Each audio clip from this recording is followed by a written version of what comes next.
Dampak kebakaran hutan di Sumatera Selatan semakin mengkhawatirkan, dan menurut Gubernur Sumatera Selatan Herman Deru, ISPU atau Indeks Standar Pencemaran Udara di Kota Palembang sudah menunjukkan angka 192 pada Selasa 15 Oktober 2019, yang berarti kategori tidak sehat. Setelah melakukan pantauan dari udara di 3 kabupaten di Sumatera Selatan, Gubernur Sumatera Selatan Herman Deru mengatakan ada banyak metode yang terjadi dan untuk penyelesaian karhutla masih terus dilakukan, salah satunya dengan menurunkan pesawat Hercules.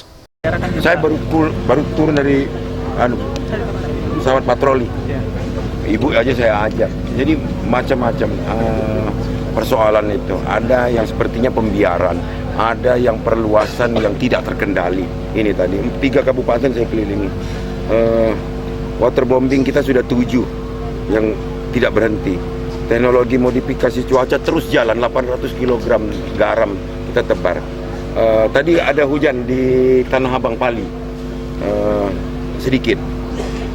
Besok Herculesnya datang, insya Allah nggak ada hambatan. Hercules yang bisa mengangkut 4 ton garam. Jadi dia bisa cari beberapa titik simpul awan yang mengandung air. Ditambahkan Herman Deru, untuk korporasi yang sudah menjadi tersangka dan jika diputuskan bersalah akan langsung dicabut izin usahanya. SZPM, Sriwijaya TV.